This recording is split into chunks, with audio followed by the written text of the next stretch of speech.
আসসালামু আলাইকুম বন্ধুরা, আজকে একটা ভিডিও সিআরটি টেলিভিশন অনেক অনেক টিভিতে দেখা যায় ব্রাইটনেস খুব কম। সব ঠিকঠাক আছে কিন্তু ব্রাইটনেসটা কম, ছবিটা ফুটে আসে না আর কি। মনে হয় যেন একবারে আলো নেই। সেক্ষেত্রে একটা ভোল্টেজ থাকে এবিএল ভোল্টেজ থাকে হচ্ছে ফ্লাইব্যাক একটা পিন থেকে বের হইয়া এই পিন থেকে বের হয়ে এখানে আসে। এখানে একটা ক্যাপাসিটার থাকে অনেক ডি 50 ভোল্টের।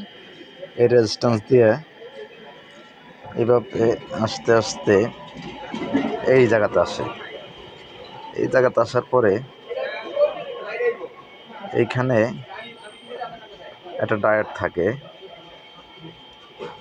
এই ডায়োডটা দিয়া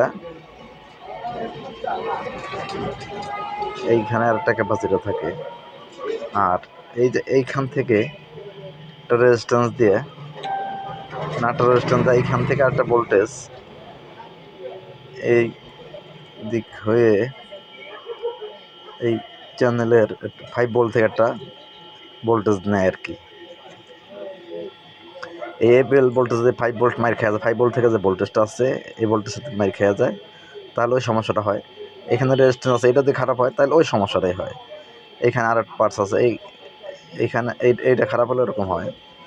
এই একটা ক্যাপাসিটার আছে, এখানে এটা খারাপ হলেও হয়, এটা মাইলার ক্যাপাসিটার, এটা খারাপ হলেও হয়। এই একটা রেজিস্ট্যান্স, এটা খারাপ হলেও এরকম হয়। এরপরে ভোল্টেজটা এসে পড়ছে এদিক দিয়ে এইখান থেকে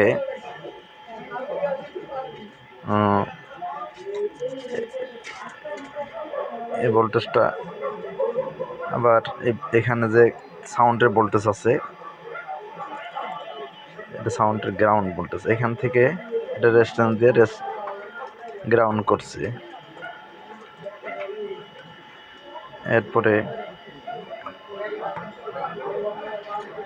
ভোল্টেজটা দিক দিয়ে আইসা আবার এইখানে একটা 8 ভোল্টের সাথে সংযোগ হয়েছে। এই ভোল্টেজ আবার এই আইসিতে ঢুকছে।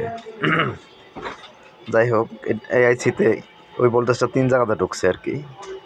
এই এদিক দিয়ে ঢুকছে, আর একটু ঢুকছে। এই ভোল্টেজ সাথে মাইর খেয়া যায়, এখান থেকে বেশিরভাগ মাইর খায়। অনেক সময় এইখানের যে রেজিস্ট্যান্স থাকে 3.3K, এটা খারাপ হয়ে গেলে সমস্যাটা হয়। এর ক্যাপাসিটারটা খারাপ হলে এরকম হয়। আর এটা 1K রেজিস্ট্যান্স থাকে, এটা খারাপ হলে তো হবেই। অনেক সময় ফ্লাইব্যাক নিজেও খারাপ হয়ে যায়। যদি এরকম সমস্যা হয় তাহলে এগুলো চেক করতে হবে। ধন্যবাদ বন্ধুরা, ভালো থাকবেন।